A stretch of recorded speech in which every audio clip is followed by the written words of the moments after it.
The preceding program was paid broadcast. Any ideas, comments, and opinion expressed by the program hosts do not necessarily reflect the views and opinion of the station. The program and its producers are not affiliated with the station. Magabasa kita sa dinalan sa pulo sa Ginoo diri sa Hebrews chapter 11 verses 1 to 6. And basahon ako nini sa King James Version. Hebrews 11, 1 to 6. Now faith is the substance of things hoped for, the evidence of things not seen, for by it the elders obtained a good report. Through faith we understand that the worlds were framed by the word of God, so that things which are seen were not made of things which do appear. By faith Abel offered unto God a more excellent sacrifice than Cain, by which he obtained witness that he was righteous, God testifying of his gifts, and by it he being dead yet speaketh. By faith Enoch was translated, that he should not see death, and was not found, because God had translated him. For before his translation he had this testimony that he pleased God. But without faith it is impossible to please him. For he that cometh to God must believe that he is, and that he is a rewarder of them that diligently seek him. Manugpalamati diri sa tinapay sang kabuhi. Nagpasalamat ako sa sinikayunan nga ginhatag sa aton sang Ginoo nga makabugtaw, and for me makashare sang inyo sa inyo sa pulong sa Ginoo. By the way, this is Pastor Paul Calibara, and privilege nga mag-alagad sa Ginoo not only through sa siniman nga programa sa kahanginan, no, and of course salamat ako nga I am now working and pastoring the church dira sa Hibaw-an Fundamental Baptist Church. So if it so happen nga lapit ka mo dira, no, you could come and fellowship with our church dira sa Hibaw-an Fundamental Baptist Church. So dira lang ina, no, sa sulod gawa sang Hibaw-an Elementary School, no, if you're looking for a church nearby. So magapadayon kita sa aton nga pagtuon diri sa tinapay sang kabuhi, and we are continuing with our series Living by Faith. So ari na kita sa ikawalo nga parte sa aton nga pagtuon regarding living by faith. So we understood nga kita na luwas paagi sa pagtuo, and so ang ginatawag nga pagtuo is not just a one-time moment or event sa kabuhi sang isa ka Kristohanon, but that not only we are introduced in this walk or in this journey by faith, but we continue by faith. So nakasulod kita sa panimalay sang Ginoo kag sini nga pagpaindis-indis o kon pagdalagan, pagsunod sa Ginoo paagi sa pagtuo, kag magapadayon man kita, no, sa pagtuo. The just shall live by faith. So nagakabuhi kita sa pagtuo, and amo na ang gusto sang Ginoo sa aton nga mas magtubo pagid ang aton nga pagkilala sa iya, no. So just a note, the book of John, no, ginsulat gid ina ni John mainly para nga magtuo kita, that we may believe, no, especially sa kay Ginoong Hesukristo. And sa aton man generally, kung tunan naton ang pulong sa Ginoo, it is founded there scripturally nga ang gusto man sa Ginoo sa aton nga makilala naton siya kag magtuo kita sa iya, nga mas magdalom pagid aton nga pagsalig kag magapadulong man nina sa aton nga pagtuman. So sa nagligad, just a recap, we have this overview sa aton nga pagtuon dira sa Hebrews chapter 11, especially sa mga heroes of faith. So sa nagligad, wala naton gid nga gin isa-isa kag gin padalman ang kabuhi sang kada mga heroes of faith nga mabasa naton. Pero dito sang nagligad natun-an naton ang mga descriptions kung paano bala magkabuhi ang isa ka Kristohanon o kung ang isa ka taho nga nakakilala sa Ginoo, kung paano bala magkabuhi ang isa ka taho nga may pagtuo. Here are the descriptions of a man of faith. So just a recap lang ini. First, a man of faith continues despite opposition. So sa nagligad natun-an naton ang kabuhi ni Noah, si Joseph, even si Moses. Sila ni nga mga katawhan nga nakakilala sa Ginoo despite sang mga opposition, despite sang mga ginagyan nila nga mga obstructions or obstacles sa ilang nga pagsunod sa Ginoo, wala sila naguntat. Apang napunaan sila sa pagtuo kag nagpadayon sila. So amo na ang mabudlay kung wala na ikaw sa ginatawag nga pagtuo o kon paglaom sa Ginoo. O kon even gani sa kabuhi pwede gid nga habalon mo diri na lang ni hasta.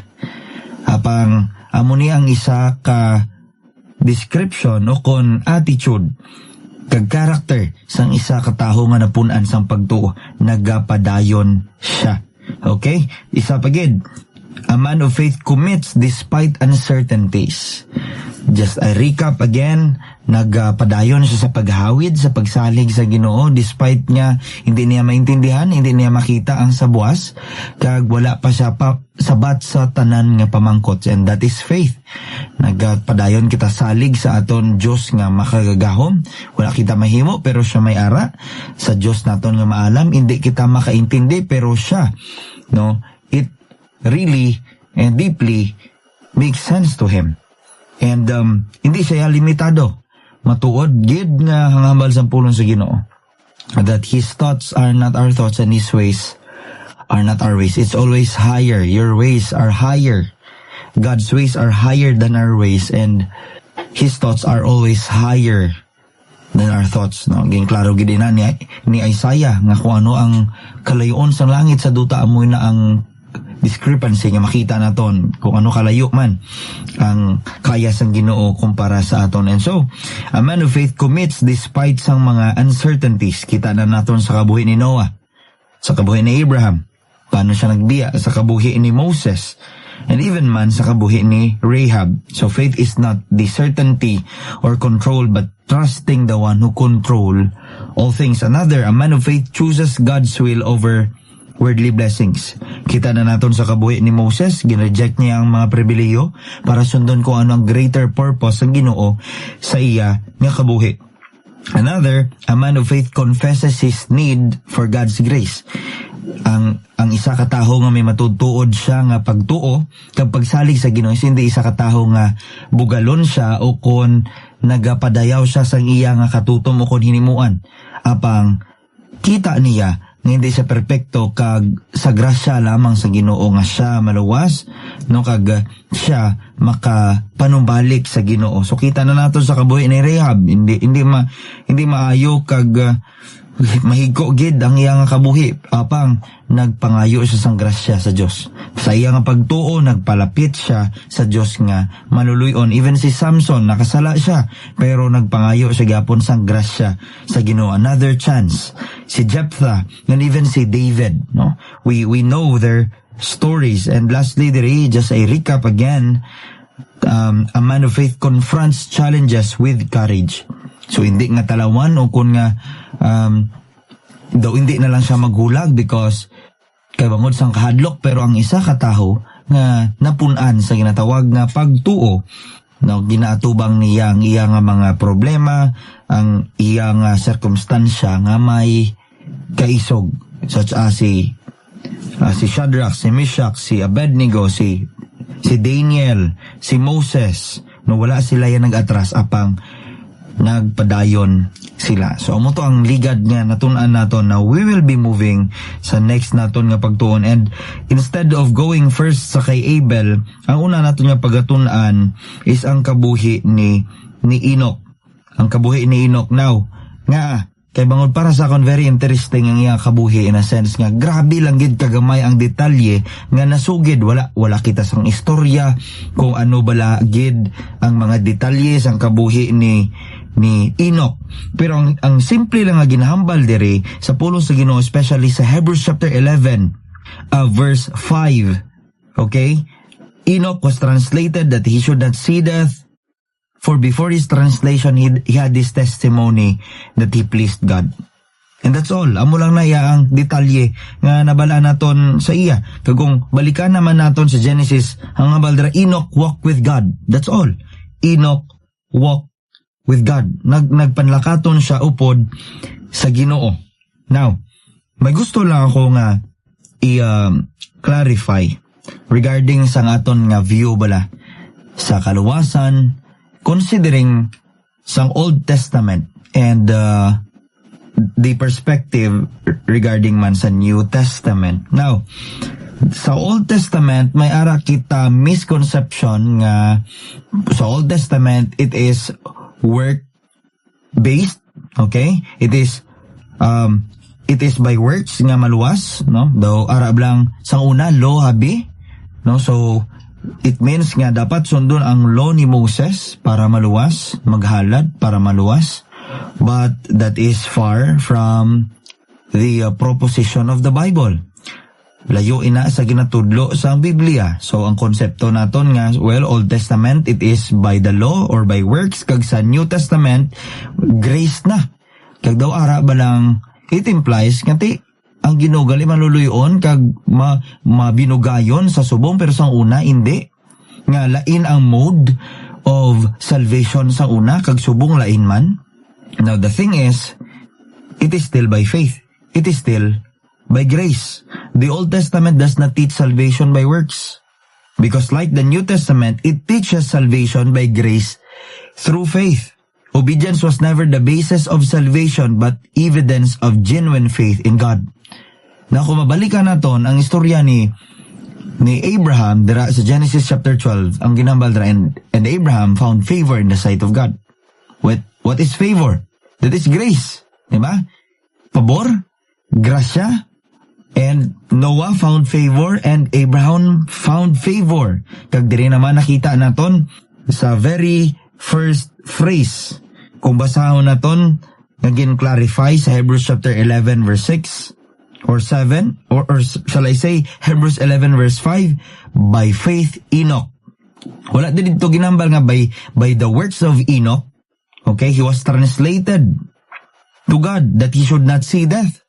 Wala dito ginambal nga na please ang Ginoo sa iya kabuhi kay bangod nga faithful siya. Pero ang ginahambal dire by faith, paagi sa pagtuo. Na kung nagtuo ikaw, it means wala ikaw sang hinimuan. Faith is simply resting in God. Nagapahuway ikaw kung sino ang Diyos kag kung ano ang imo nga pagkilala sa iya.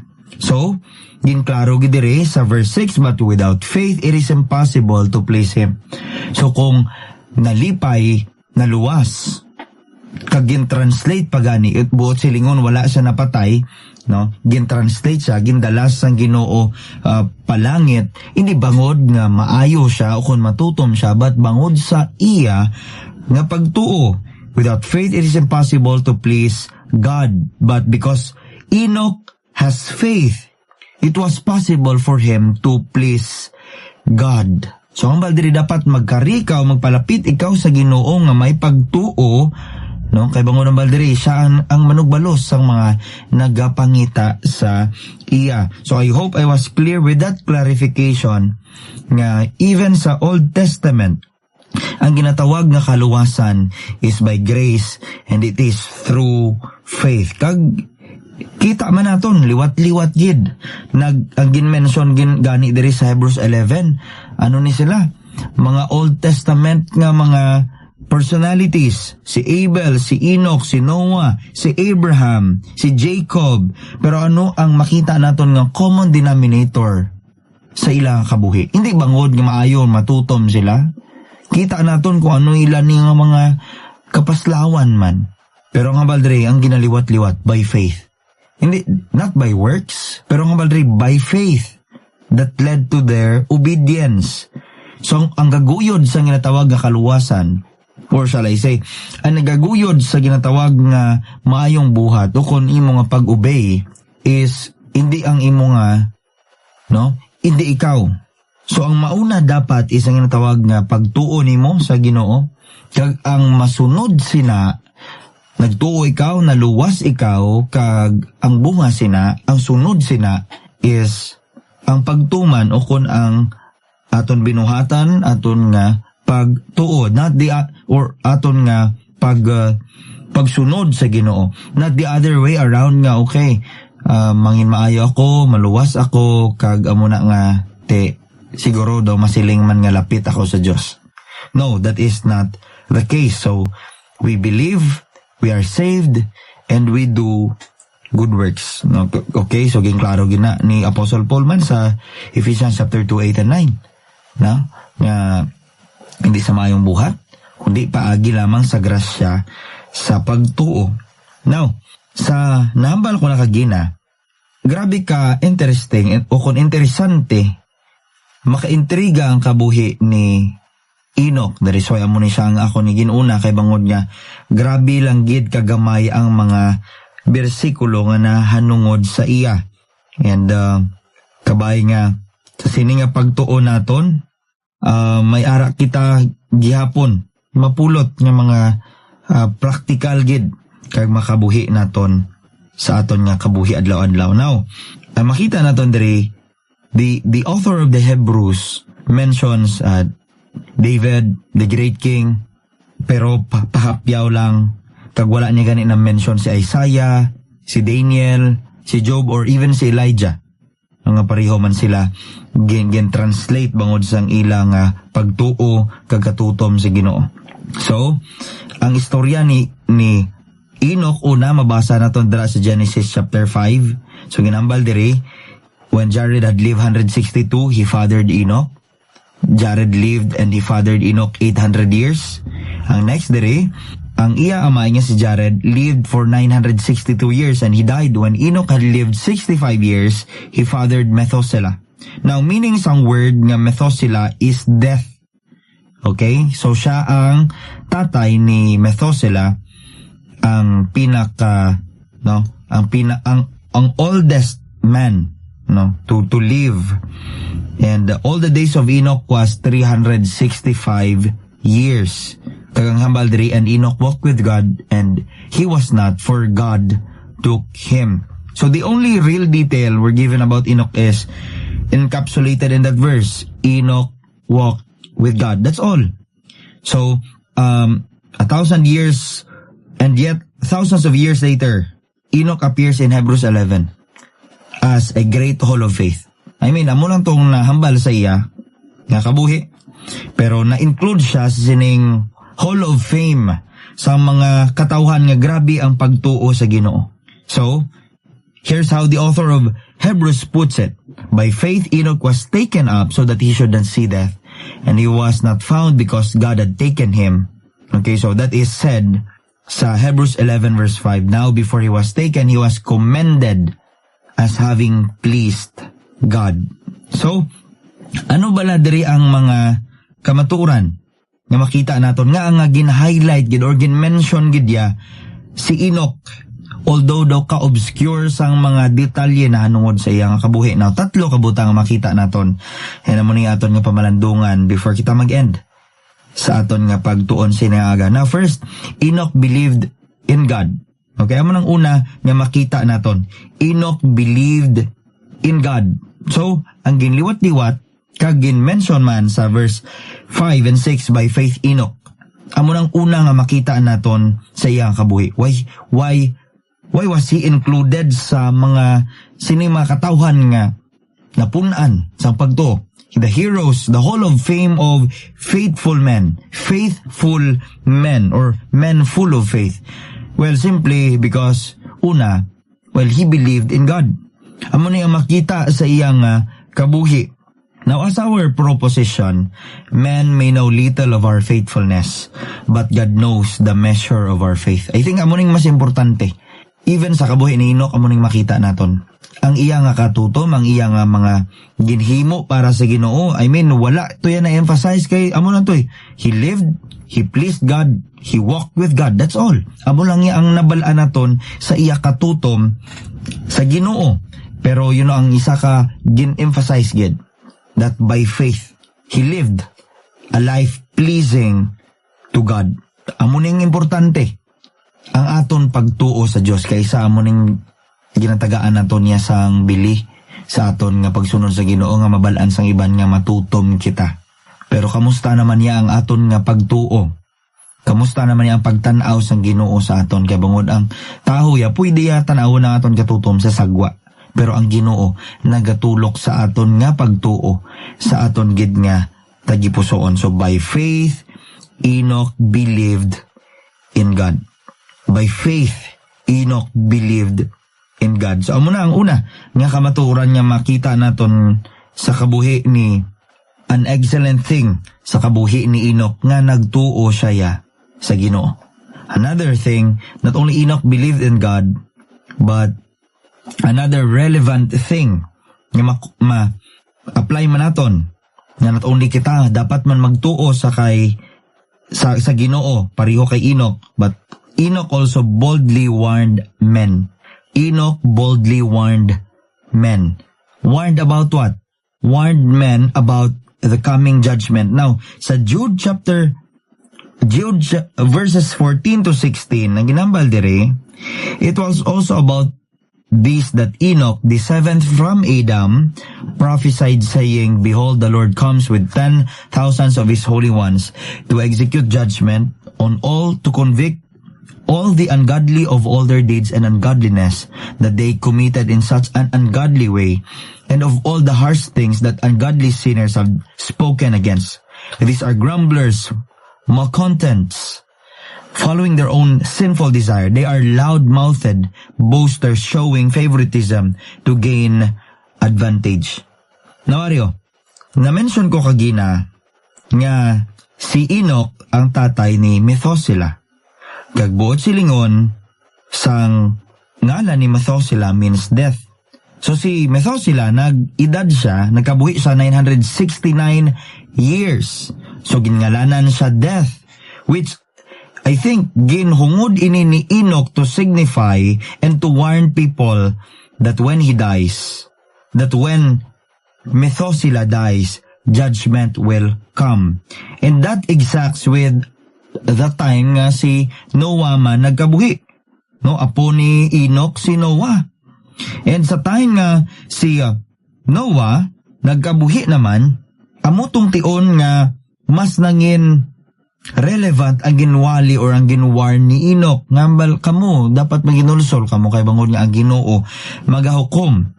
Now, hindi gali nga si Noah lang ang preacher sang righteousness, but even si Enoch, he even prophesied nga may ara paghukom ang Ginoo. And so, wala na ton sa time ni Noah, no, si Noah nagkabuhi, he found favor in the sight of God, kag no, siya gamit man sang Ginoo sa pagwali, sa pagwarn. Pero ang ina nga nakita or na-experiensyahan ni Noah nga kagubot kag ang corruption during his time is, well, si Enoch nag-warn na sa sining mga tao beforehand. So, amunang tahom siya kabuhi. Although nubo lang, na-mention about siya kabuhi, pero kita na ton, compact mong baga. So, he believed in God, he boldly warned men sa iya nga pagkabuhi about the judgment of God, nga natabo sa time ni Noah, nga wala na siya. But he also beautifully walked with God. So, he beautifully walked with God. Now, just a note, nga na-mention naman naton gagina, nga si David, ginpahapyaw lang ang mention sa iya. Si Elijah, kagang iban pagid nga mga biblical personalities nga sikat man. Pero nga siya, gin-mention gid ang iya nga ngalan with details about his faith. So Enoch lived about 400 years before Noah, his great-grandson.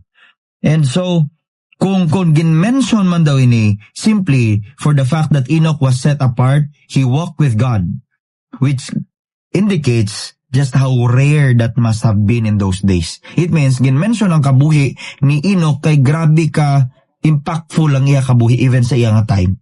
It means nga, he is going against the flow, and that he chose to walk with God when nobody around him was. He walked with God when everyone is leaving God.